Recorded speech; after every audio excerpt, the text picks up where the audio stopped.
For all you man stealing whores out there, not only will this tea and NutriBurst help you lose weight and get healthy, it'll flush that whore spirit up out you. If you want to get your life right with God and you want good standing with Miss Karma, drop down in the comments, drop down in the description box, click the link and buy some of this tea and flush that whore spirit up out you, you old Jezebel, you.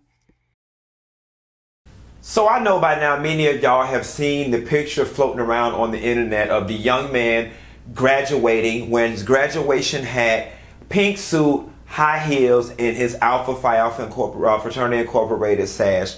And it has set the internet on fire with a lot of opinions, some in support, many not, and a lot of ignorance has been spewed as well. I was going to stay away from this because subjects like this really do bring out the worst and the most ignorant underbelly of society, and I just didn't have time.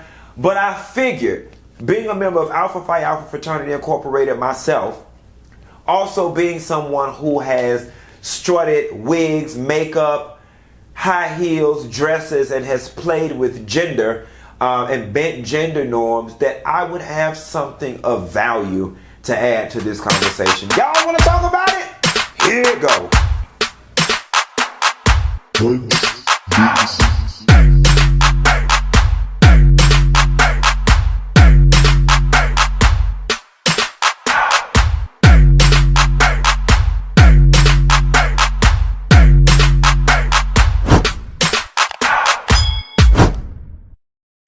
So y'all, had to pick a friend up from the airport today, and I was scrolling through Facebook as I was waiting on them at their terminal, and the picture came up again, and I read a lot of comments, and I said, you know what, Q?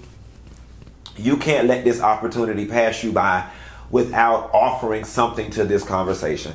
Everybody knows I appear in drag as my funky Dineva character. Everybody knows, if you don't know, I'm a member of Alpha Phi Alpha Fraternity Incorporated. And you know what? I feel a certain kind of way about all of this. So for me, I want to start out by saying everything for me is about intention, right? What was this young man's intention when he set out to do this and took this picture? I can assure you, when he joined the organization, he didn't look like that. I can assure you, when he went to initiation in the organization, he didn't look like that. And I can assure you, when he walked the campus amongst the other brothers, I'm more than positive, I don't even know these damn people, that he didn't strut his ass up and through the college campus in them high heels with that sash on, because the other brothers of the chapter, I'm pretty sure, were not having it. That being said, anytime you join a job, whether it's Starbucks, whether it's Macy's, whether it's Pepsi Cola, or any type of organization, even your church, there is a uniform. And sir, you are not dressed in the appropriate uniform for your job today. Therefore, we're going to send you home. We're going to go ahead and send you on home. Now listen, I am all for people expressing themselves the way they see fit. I am all for us turning gender constructs and gender norms on their head and forcing America and society to reevaluate some of these antiquated institutions and infrastructures and constructs. I am all for it. But I'm also about order and decency and understanding that there is a time and a place. When you sign up to be a member of an organization, I'll tell you, even about me in the entertainment business, they have several clauses and ways in which you are expected to act when you are on the job. All right. And when you are on this job, sir, you are expected to wear and conduct yourself in a certain manner. It just is what it is. This is not the place for you to make statements. This is not the place for you to push your own agendas that have not been sanctioned by the organization. And this is coming from a heel wearing, wig wearing, makeup toting gay boy.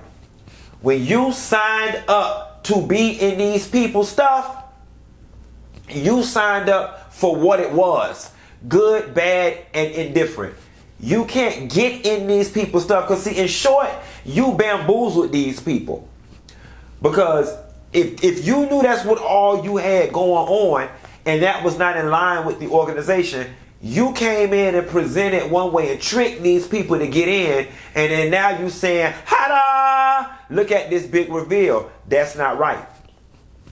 And it sucks. Because in a perfect world, y'all, in a perfect world, gender constructs wouldn't exist. People would be able to do any and everything they want, and everything would be just so utopian, and we would all get along and be flower children and drink orange soda and eat Jolly Rancher candies while watching the sunset, while unicorns fly on top of our head and baboons deliver bubblegum drops. Like, in a perfect world. But the world that we live in is so imperfect, and the reality of the situation is everybody can't have everything all the time. Sir, in this instance, your women's pantsuit and your high heels are just something you can't have in this context. And it doesn't mean your life is over, you can't go on, who you are is being suppressed. You just can't do that right now.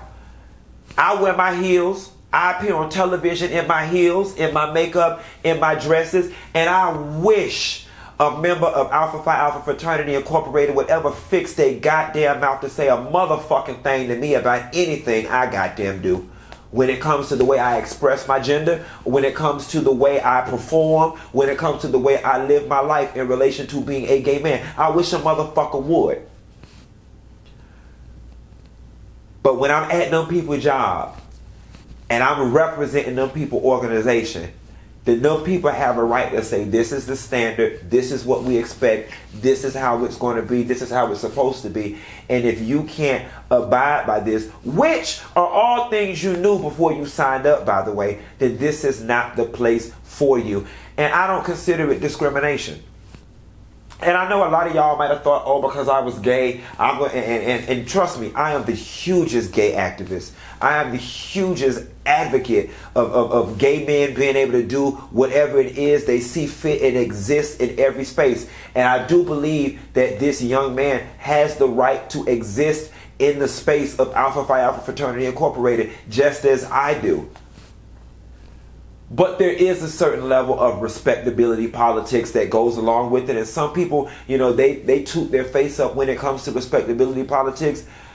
But it's what makes our world go round, y'all. You can't show up everywhere doing any and everything you want. That's just not the way the world works. It's not how it works. You know, the thing that saddens me the most about this is that being a proud gay member of the organization, there are so many other routes that this young man could have gone to assert that I am gay and I am proud and I deserve to be here just as anybody else. I'm quick to let a motherfucker know I'm gay, I am an alpha, and I am probably a more positively contributing member of society than anybody within the organization that would have a problem with me being gay. With my platform, the things I talk about, the people I've reached, and the accomplishments that I've accomplished, I'm pretty sure my resume is up there with some of the top brothers in the organization. And that's what you have to do, young man. You have to be undeniable. All right? That's the alpha thing to do. Be undeniable. Because when it comes to me in this media space, a bitch can't deny me. All you can say is I'm gay. Okay, I'm gay, but I'm doing better than you and your son and your granddaddy and y'all 3 generations legacy. And what? That's how you have to conduct yourself. You know what I'm saying? Your resume, your works in the community, the things you do, your reputation has to be so ironclad that all they can say is you gay. And quiet as it's kept, that's not even an insult if it's the damn truth. But this heels and this thing, you know, I think it's rough because I think you make it harder for the other LGBTQ members of Divine Nine organizations. You make it harder. And here's why. They already don't want us there. You know what I'm saying? Let's just have real conversation. They already don't want us there. And I know some people are going to be offended by what I'm about to say, but I'm going to say it anyway. Black, straight men are some of the most ignorant motherfuckers when it comes to issues of gender and sexuality. They see things one way. It challenges their manhood.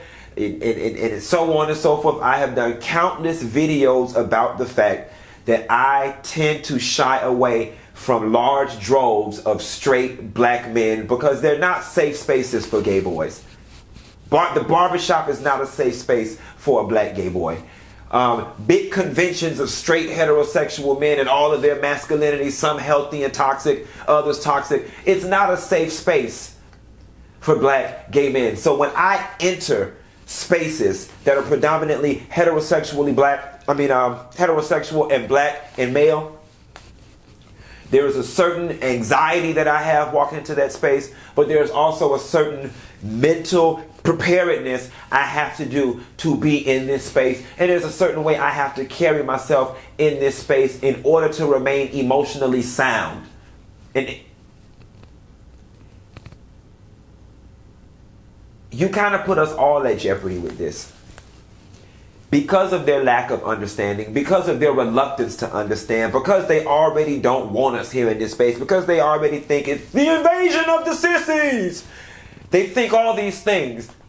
You've now created a situation where, certain brothers, that it may be known that they are gay or not. Now, the big gay fear is, no, we can't put Brother Jones over there because, we don't want people to think this is a sissy event. Oh, no, we can't. We not taking no recommendation letters from Brother Jones because all he trying to do is bring all his kind in. I mean, y'all, when it comes to the level of ignorant shit that I have heard within the confines of fraternity, it's baffling.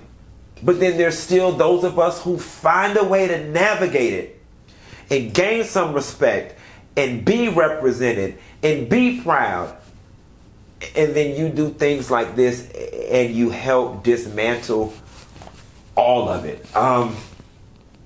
It's weird. A lot of y'all have asked me before in the past about my experience with fraternity, so on and so forth. And I've shied away from speaking about it on this platform simply because Funky Dineva's platform is incongruent with Alpha Phi Alpha Fraternity Incorporated, and there is at nowhere where the two cross. There's nowhere where the two intersect. They both exist independent of one another, and both are well-oiled machines independent of one another. Therefore, I've never had any real reason on this platform to discuss that. Simply because there's a certain protocol, a certain standard that I chose to sign up and be a part of. Y'all got to stop walking up in these people's stuff and trying to turn it upside down on its head, all right? This is these people stuff. It's not yours. This is these people stuff. And when you come up in these people's stuff and you pay your money and you sign up and you're initiated in these people's stuff, you are agreeing to be in these people's stuff the way they've outlined for you to be in it. Not what you want to do, and not because you had some random epiphany one night that you wanted to explore every facet of your being. Because I'm here to tell y'all and this young man that, like NDRE said, I am not my hair. You are not your heels. You are not your heels. And if you are, then something is wrong. But you are not your heels. You are so much more than that. And there was just such a better calculated, more impactful way that you could have shown that you were gay and proud and a member of the organization than to start a media storm. Because my next question to you is, where do you go from here? I can already tell you, you graduate, any graduate chapter you go to, they're going to have a problem. Especially if it's a lot of old school members in the organization. You're not going to be welcomed with open arms. And that's sad and it's unfortunate, but you kind of brought it on yourself. People are going to be leery of you. And while I know that we all have a purpose on this earth to be captains of change and to usher in new ways of thinking, you've also got to be calculated and you've got to be strategic. And simply put, you got to fuck people slow. Make love to me. You can't just jam it all in. And that's exactly what you did. You rammed that thing in, and now people and shout, oh shit! Nah, baby, you got to lick it, flip it, rub it down. You got to put on a little bit of Luther and light a little candle. There was just a better way to go about doing this. I wish him the best. It definitely sparked some conversation, and I hope that it creates spaces within the organizations where brothers like me can stand up and give their grievances and give their whatever, and then there can be some inroads made, and the two can collide, and we can come up with a happy medium how everybody can be comfortable and everybody could exist. It definitely does. There's a way. Alpha men are smart, so I definitely know as a collective we can definitely figure it out, but it's going to have to take open-mindedness from both sides of the aisle, as well as a willingness to learn and unlearn some behaviors. Y'all, that's what I got. Ain't got no more. Y'all be sure to like and subscribe to my channel. I'm pretty sure this video is going to get shown to a lot of people, and I welcome whatever feedback it is you got. Those that are in support, and those are the organizations that are not in support of the LGBTQ plus members being contributors to the organization. Fuck you. You're what's wrong with the world. And yeah, talk to y'all later. Bye.